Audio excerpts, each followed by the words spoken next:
Hey there, baseball fans. Nathan Rohde and Shooter Hunt here with the latest episode of Coffee and Curveballs.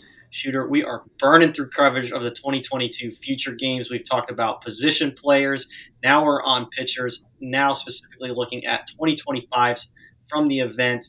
The arms were electric, out of the 24s, but the younger guys as well really showed out. Absolutely. You keep cutting me off. There's so many guys to talk about. I guess we only have one show and a quick soundbite to do it in. We could talk all day, but these dudes were absolutely outstanding. They certainly were. And on that last day, after a delay, I kept hearing, hey, there's a North Carolina arm coming in. Got to check it out. Living in North Carolina, I'm like, you know what? Definitely going to go see what this guy's got. And I'm looking forward to seeing some more Briggs McKenzie down the line, 2025. It's long and skinny. It comes out super easy. That first warm-up pitch, I was like, oh, okay. And then he spun the breaking ball, and it was like, I'm in. Let's go. Well, he would have been an explosive 2024 if that's what he was. But as a 25, he's one of the top arms in the country, hands down. And the projectability of that comes out super easy into the low 90s. The feel for big breaking ball, which I think is going to have a chance to be a plus pitch down the road. It says a lot about Briggs McKenzie. But Carolina, they're always churning them out. You get a guy like that. And the best part about it was that he was in the last time slot. We get a little rain delay for the first time all weekend.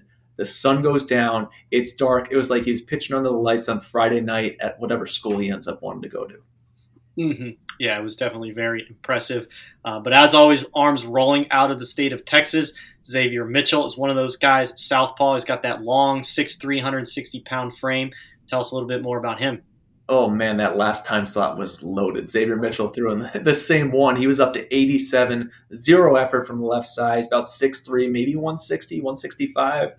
Uber projectable frame, had a solid feel for a changeup, but it was the breaking ball which really stood out to me as having a chance to profile and really drop off the table against some right-handed hitters at that back leg.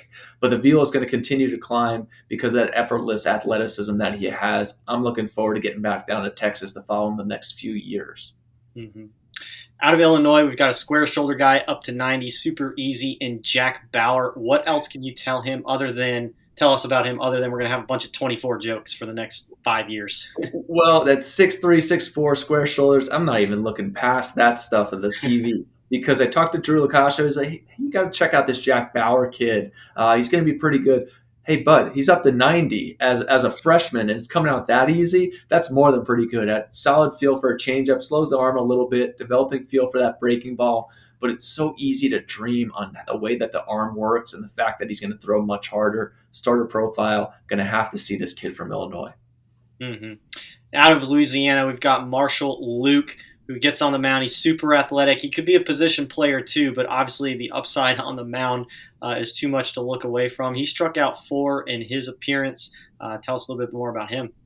Yeah, I love the bat. He was banging some balls out of the park during BP and took some great swings throughout the rest of the weekend. But he hops on the mound against a really talented Carolina crew, and he strikes out the side in the first inning. And it was very, very impressive. Probably the most impressed I was in a single inning just to see him going up against so much talent in that top of the order for Carolina. But 88 to 90, it's a real breaking ball. He's got tons of upside. He had a great year in Louisiana last year. He's going to have a great next 3 years, both at the plate and on the bump. And another guy who is going to have his fair share of offers coming very soon.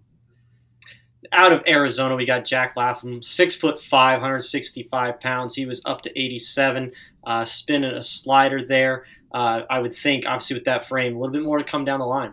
Yeah, LaFlamme, really super tall, wiry athletic. It's a thin frame right now. He's got some confidence, some moxie on the bump, some feel to pitch. It's a solid slider right now. I think it's going to take more jumps as he gets older, along with that velocity. But I just like the way he handled himself on the field, off the field, on the mound, what he was planning to do to each hitter. It's something that stood out, and I think a lot of coaches are going to be envisioning a starter down the road, especially guys who are looking for a weekend guy.